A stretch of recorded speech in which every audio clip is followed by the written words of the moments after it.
Hola amigos y amigas, bienvenidos a este video del día de hoy. Mi nombre es Eduardo Garro y como ustedes trabajo para construir un mundo mejor, y el video de hoy es un video bien importante. Es un video sobre el tema de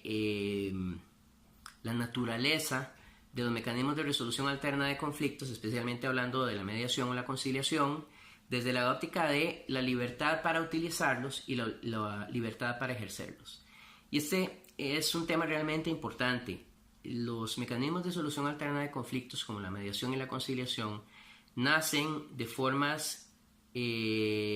primarias, de protoformas de resolución de conflictos que están insertadas en las estructuras sociales tribales, y que tenían una serie de características partiendo de la gran idea de informalidad. La justicia informal, como la describen Simon Roberts y Michael Palmer en su libro Dispute Processes, ambos distinguidos catedráticos de universidades en Londres, Inglaterra, pues tienen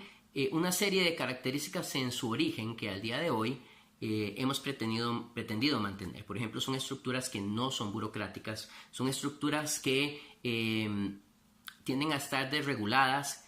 o levemente reguladas, que son flexibles, que se adaptan al conflicto a la hora de abordarlo. Son opciones o mecanismos de naturaleza local que usan,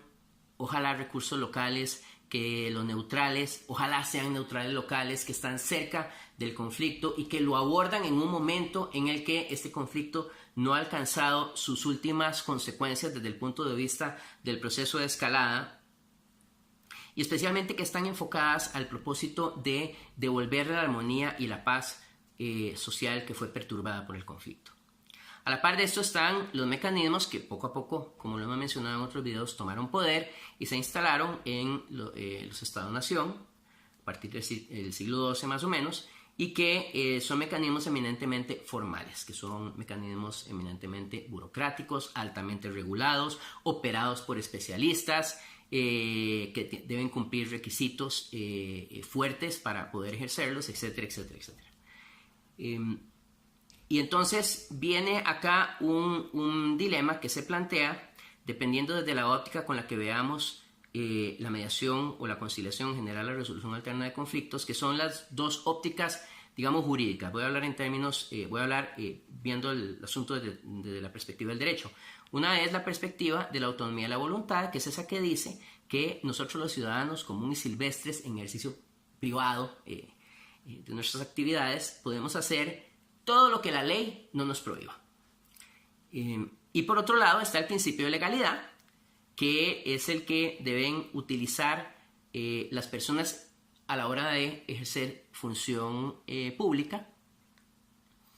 que básicamente dice que estos funcionarios y funcionarias solamente pueden hacer lo que la ley les permita, estrictamente les permita. No pueden inventar, no pueden ser creativos, tienen que respetar siempre a la hora de su actuación lo que la ley específicamente les permite hacer, y no pueden ir más allá de eso.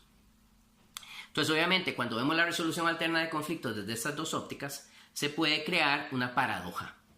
Y esta paradoja se ha evidenciado en las discusiones que hemos tenido acá en Costa Rica respecto de la ley. Por ejemplo, les voy a poner un ejemplo bien claro. El artículo 2 de la ley 7727, que es la ley que nos rige desde 1998, dice que toda persona tiene derecho a recurrir al diálogo, la negociación, la mediación, la conciliación, el arbitraje y otras técnicas similares, es decir, deja abierta la posibilidad de otros mecanismos para solucionar sus diferencias patrimoniales de naturaleza disponible. Entonces, si yo veo esto desde la óptica del principio de autonomía de la voluntad, esta norma no me está prohibiendo que yo utilice los mecanismos de resolución alterna de conflictos, y obviamente la mediación y la conciliación. Mediación-conciliación, pues yo pienso que son lo mismo, pero bueno, ese es otro tema para otro video. Que se utilicen en asuntos, en conflictos que ni tienen naturaleza, ni tienen nada que ver con lo disponible, ni tienen nada que ver con lo patrimonial, porque simple y sencillamente no son jurídicamente relevantes. Son cuestiones relacionales, temas que tienen que ver con la comunicación o con las relaciones interpersonales que no tienen ningún alcance jurídico y que pueden muchas veces ser intensísimos, que pueden, si no son abordados correctamente, pueden derivar en un conflicto que sí sea jurídicamente relevante en virtud de un proceso de escalada que vaya haciendo que se agrave cada vez más el conflicto, pero que a final de cuentas no son relevantes desde el punto de vista del derecho. Si lo leemos desde la óptica del principio de autonomía de la voluntad, esto es perfectamente permisible porque la ley no lo está prohibiendo. Pero si yo lo estoy leyendo desde la óptica del principio de legalidad, la ley solamente habla de dos requerimientos. Uno, que el conflicto sea de naturaleza disponible, y el otro, que pueda ser determinado patrimonialmente. Es decir, que el derecho permita que ese conflicto se negocie, ya sea de forma directa o de forma asistida, o inclusive se lleve a un arbitraje, o más bien, y que ese conflicto tenga naturaleza patrimonial, es decir, que pueda ser su objeto determinado patrimonialmente, o que sea determinable patrimonialmente. Entonces, estas dos ópticas obviamente chocan a la hora de leer este artículo. Tal vez mi primera reflexión acá es que esta ley fue escrita en términos muy generales, fue escrita desde la óptica del principio de autonomía de la voluntad, aunque esta ley salió de la Corte, quienes participamos en su redacción, liderados por Hernando París, que fue el redactor principal y que amablemente nos solicitó a algunos de los que éramos parte del equipo de trabajo que brindáramos sus opiniones, y yo di mi opinión sobre el tema de la mediación en aquel momento.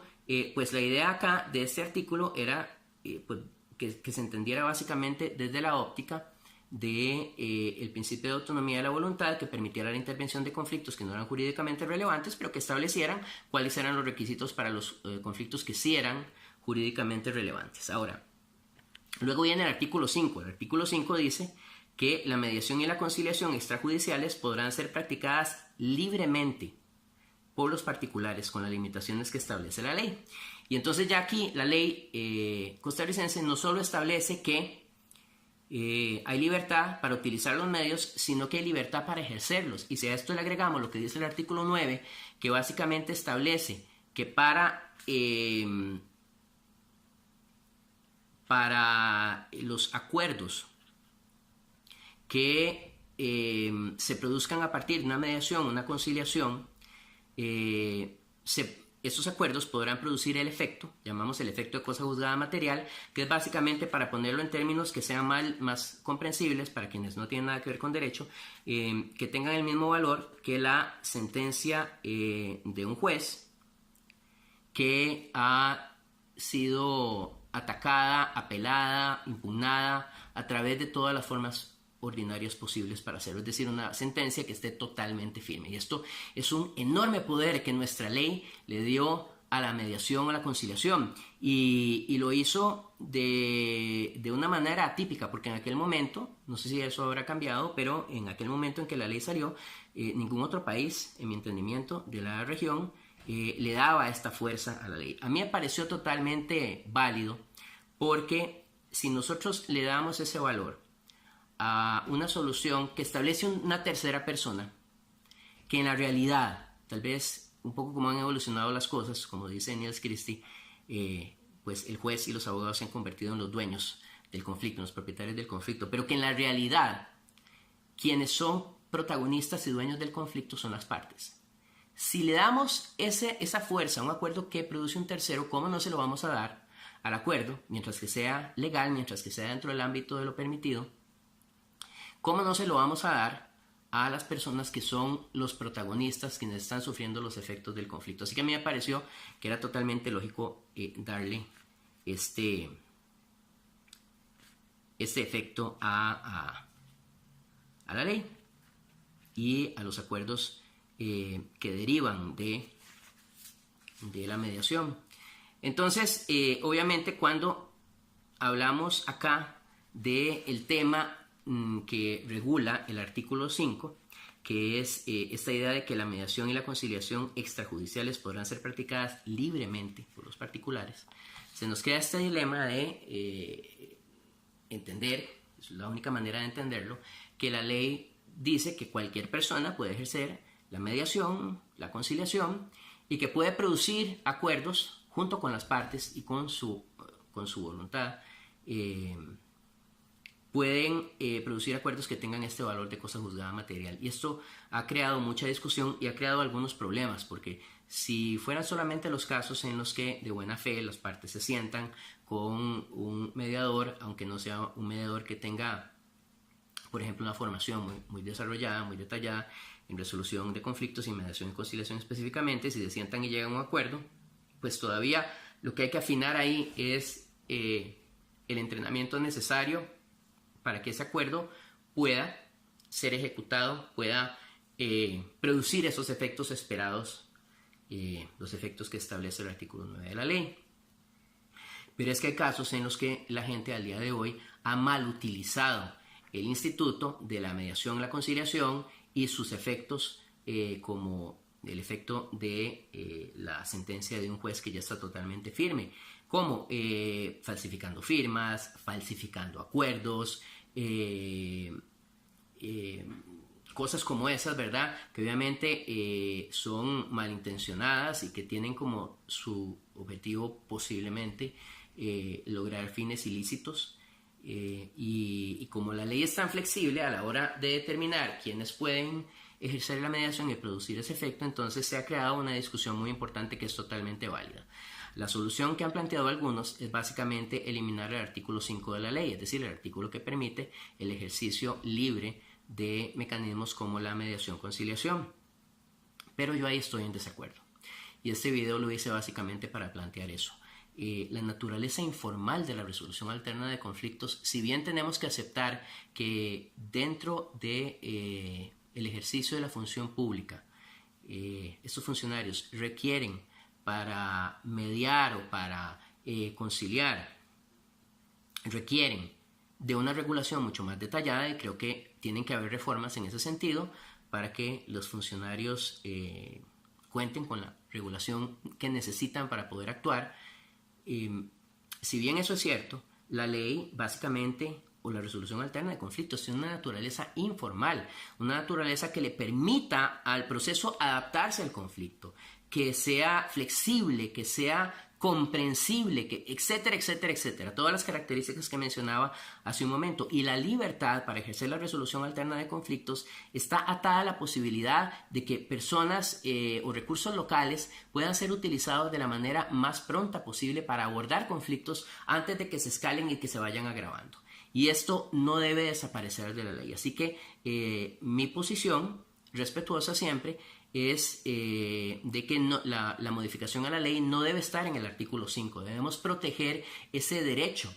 a ejercer la mediación y la conciliación, que es un derecho que debe extenderse a los otros mecanismos, incluyendo el arbitraje. Pero aquí obviamente estoy hablando, por ejemplo, de el arbitraje no vinculante, que es algo que no se usa acá, o de mecanismos como la evaluación neutral previa, que es algo que tampoco se usa acá. Porque en lo que sí estoy de acuerdo es que si el mecanismo, entiéndase la mediación, conciliación o el arbitraje, lo que sea, va a producir el efecto de la sentencia de un juez que ya está firme, esa aplicación o esa utilización del mecanismo debe ser realizada por personas que cumplan ciertos requisitos. Entonces yo sí creo que la modificación que requiere la ley, por ejemplo en el caso nuestro en Costa Rica, tiene que ir por el camino de establecer una serie de requisitos de formación, de certificación, qué sé yo, para las personas que quieran mediar, conciliar. El arbitraje está más avanzado en esto, entonces no me voy a referir de eso ahora, pero que quieran ejercer la mediación y la conciliación produciendo acuerdos jurídicamente relevantes que tengan el valor de una sentencia de un juez que ya está firme. Ahí sí creo que nuestra ley requiere una reforma, y mi propuesta básicamente es esa, que se reforme de esta manera la ley, que se proteja el artículo 5, que se mantenga, más bien que se refuerce, y también que para el ejercicio de la mediación-conciliación en el ámbito de la función pública, que se creen capítulos que brinden esa regulación detallada, que es la que le puede permitir a un funcionario o a una funcionaria actuar en el ámbito de la mediación o la conciliación. Así,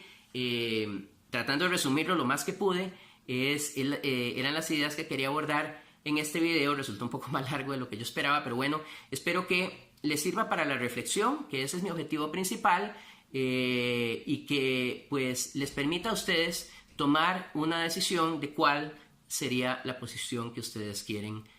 mantener en esta materia. De parte de Eduardo Garro, muchísimas gracias por escuchar este video,